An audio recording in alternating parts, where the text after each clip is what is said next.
5.5 দশক পেরিয়ে স্বাধীন বাংলাদেশ পা রাখল 56 বছরে।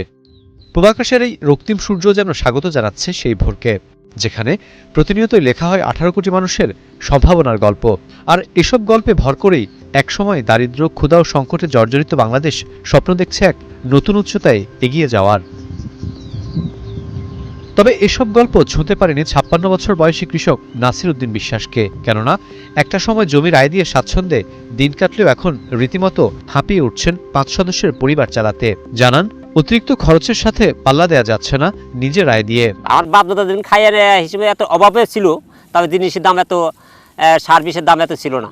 আমরা শুনছি 75 আগে বেলাটা আহাল গেছে, আহালের সময় এত কষ্ট করে চলে না মানুষ। এখন যেবার আমরা চলবে নিছি কষ্ট। ধামরাইয়ের এই ইটভাটায় তপ্ত দুপুরে হাড়ভাঙা পরিশ্রম করতে হয় অনন্ত রাজবংশীকে। বয়স 55 পেরোলেও এখনো সংসারের ঘানি টানতে বইতে হয় এমন ভারী বোঝা। কাজ করে একখানে পরিবার থাকে, আবার আর একখানে বুঝেন নাই, তাই দিয়ে টুকটাক মোটামুটি চলি, আল্লাহ চালায়। এই টাকা দিয়ে 500 টাকা দিয়ে আল্লাহ মোটামুটি চালায়। 5.5 দশকে বাংলাদেশের উন্নয়নের গল্প লেখা হয়েছে নানাভাবে, কিন্তু তার আড়ালে অর্থনীতিতে যে ক্ষত তৈরি হয়েছে তা সারানো কঠিন নতুন বাস্তবতায়। যেমন টানা 4 বছর ধরে মানুষের আয়ের চেয়ে বেশি খেয়ে নিচ্ছে চড়া মূল্যস্ফীতি, এখনও যা 9-এর উপরে।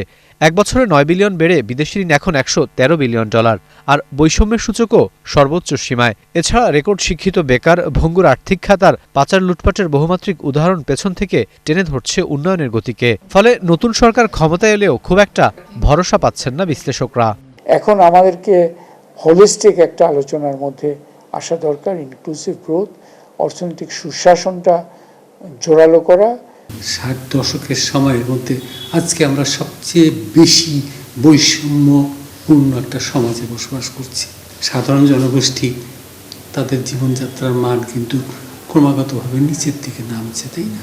তাহলে এই যে আমাদের যে বাস্তবতার সঙ্গে স্বপ্নের এই যে একটা বিরাট অমিল। দীর্ঘদিন ধরে নেই কাঙ্ক্ষিত বিনিয়োগ, ফলে থমকে আছে প্রবৃদ্ধির গতি। রপ্তানি প্রবাসী ও ঝুঁকিতে নতুন বৈশ্বিক বাস্তবতায়। কিন্তু তারপরও দেশে 1 বছরে কোটিপতি বেড়েছে 12,000, যা বন্টন ও অব্যবস্থাপনার এক চরম দৃষ্টান্ত বলছেন এই অর্থনীতিবিদ। গ্রোথের একটা নেগেটিভ ফিরে আসা উচিত। এটা কিন্তু 17 বছরের কর্তৃত্ববাদী শাসনের সময় এটা অনুপস্থিত ছিল। মনিটরিং, ওভারসাইট, প্রক্রিয়াগত যে দেখার বিষয়গুলো, এগুলো অত্যন্ত জোরদার না হলে ওই যে আবারও একই অবস্থার মধ্যে পড়ে যেতে পারে। এখানে নজর দেওয়া দরকার। এমন বাস্তবতায় নতুন সরকারকে অন্তর্ভুক্তিমূলক উন্নয়নে মনোযোগী হওয়ার পরামর্শ তাদের। স্বাধীনতার 56 বছর বয়সে এসে যখন নতুন করে দিন বদলের স্বপ্ন দেখছে বাংলাদেশের মানুষজন, তখন চড়া মূল্যস্ফীতি, বৈষম্য আর বেকারত্বের জাতাকলে পিষ্ট এসব মানুষজন, যেখানে আর্থসামাজিক অবস্থার পরিবর্তন তো দূরে থাক, কোনোভাবে দিনাতিপাত করাই কঠিন হয়ে যাচ্ছে তাদের জন্য।